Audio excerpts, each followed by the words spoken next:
ఎన్నికల్లో local body ఎన్నికలకు notification జారీ కాబోతుంది. దీనికి సంబంధించి మంత్రి వాకిశ్రీ గారు మనతో ఉన్నారు. వాకిశ్రీ గారితో మాట్లాడారు. మరి కాసేపట్లో నామినేషన్ పర్వం స్టార్ట్ కాబోతుంది. దీనికి సంబంధించి ఏ విధంగా ముందుకెళ్తారు, ఎట్లా ప్లాన్ చేస్తుంది? ముందుగా బీసీ బిడ్డలకు దీపావళి ముందే వచ్చినట్టుంది.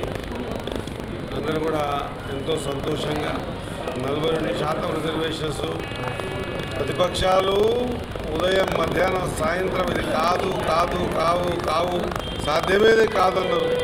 ఆనాడు కూడా తెలంగాణకు రాదు అన్నారు.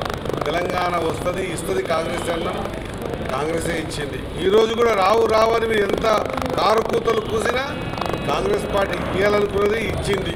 ఎందుకంటే పేద బడుగు బలహీన వర్గాలు తాడిత పీడిత ప్రజల గురించి ఆలోచన చేసే పార్టీ కాంగ్రెస్ పార్టీ. కాబట్టి రాహుల్ గాంధీ గారి ఆలోచన పాదయాత్ర చేస్తున్నప్పుడు 4500 కిలోమీటర్లు నడుస్తున్నప్పుడు ప్రతి సామాజిక వర్గం గురించి కూడా చట్టసభల్లో ఉండాలి, రాజకీయంగా ఉండాలి, ఆర్థిక విద్య ఉద్యోగాల్లో కూడా ఉండాలనే ఆలోచన రాహుల్ గాంధీ గారిది. అయితే ఈ రాష్ట్రం కాంగ్రెస్ పార్టీ అధికారంలో ఉంది కాబట్టి ఈ రాష్ట్రంలో ఉన్న మన ప్రీత ముఖ్యమంత్రి రేవంత్ రెడ్డి గారు రాహుల్ గాంధీ గారి ఆలోచన విధానాన్ని ప్రాక్టికల్గా పూలా గణన చేసి దానికి పర్సంటేజ్ ప్రకారంగా 42% రిజర్వేషన్ వెనుకబడ్డ కులాలకు బీసీలకు కూడా ఇవ్వాలనే ఆలోచన ఈ రెండు చట్టసభల్లో పాస్ చేసి పంపించిన తర్వాత మొండికేసి వాళ్ళు ముందు పంపించకున్నా లేదా బీఆర్ఎస్ కానీ బీజేపీ కానీ దీని మీద ఏమీ మాట్లాడకుండా నోరు మూసుకొని కూర్చున్నా ఇచ్చిన మాట తప్పొద్దన్న ఆలోచన ఉన్న కాంగ్రెస్ పార్టీ తుదకు ఈరోజు మొన్న సుప్రీంకోర్టులో కానీ ఈరోజు హైకోర్టులో కానీ ఎంపెరికల్ డాటా ప్రకారంగా చేసినటువంటి ఈ స్టాటిస్టికల్గా చేసినటువంటి ఈ డాటా మొత్తం సబ్మిట్ చేసి ఐ థింక్ నేను అనుకున్న రాజకీయంగా కాదు న్యాయపరమైన చిక్కులు రాకుండా పెద్ద లాయర్లను కూడా ఎంగేజ్ చేసి వాళ్ళతో ఈరోజు మాట్లాడించినటువంటి సందర్భం. కానీ మీ ప్రాంతానికి సంబంధించి మాజీ మంత్రి శ్రీనివాస్ గౌడ్ మాట్లాడుతూ ఖచ్చితంగా ఇది బీసీలలో ఏమన్నా మోసం చేసే ప్రయత్నం జరుగుతున్నా, గతంలో మహారాష్ట్రలో ఎన్నికలు జరిగిన తర్వాత కూడా రద్దయ్యాయి, ఇప్పుడు కూడా అలాంటి ఏమైనా ప్రయత్నం చేస్తున్నా తెలంగాణలో శ్రీనివాస్ గౌడ్ గారికి తెలియజేస్తాను. ఒకసారి ఆలోచన చేయాలి. గతంలో 10 సంవత్సరాలు మీరు 50% క్యాప్కే ఓకే అని చట్టం చేసి 23% మాత్రమే చాలు అనేటువంటి మీరా మా గురించి మాట్లాడేది. ఒకసారి ఆలోచన చేయాలి. ఈరోజు బీసీ బిడ్డలు ఆలోచన చేస్తూ ఉన్నారు.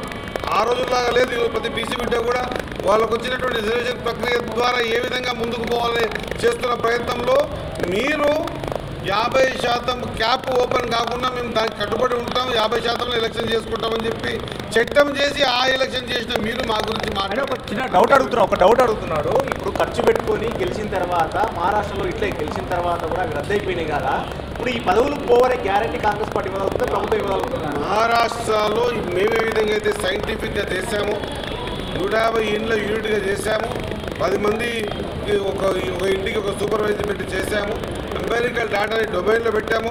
మీలాగా ఒక్కరోజు సర్వే చేసి ఇప్పటిదాకా డొమైన్లో పెట్టలే.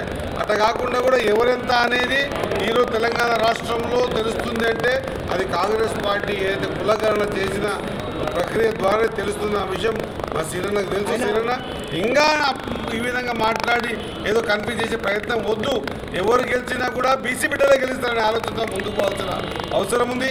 ఖచ్చితంగా ఈ చట్టబద్ధత ద్వారా రేపు రాబోయే రోజులలో మొన్నటి వరకు ఏమన్నారు, సాధ్యమే కాదన్నారు. ఖచ్చితంగా పార్టీ ఇస్తే ఒప్పుకోమన్నారు. మొన్న మీటింగ్లో అట్లే మాట్లాడారు. పార్టీ కాదు చట్టమే తెస్తున్నాం, చట్టంలో ఎవరు గెలిచినా మన బీసీ బిడ్డనే గెలుస్తాడు.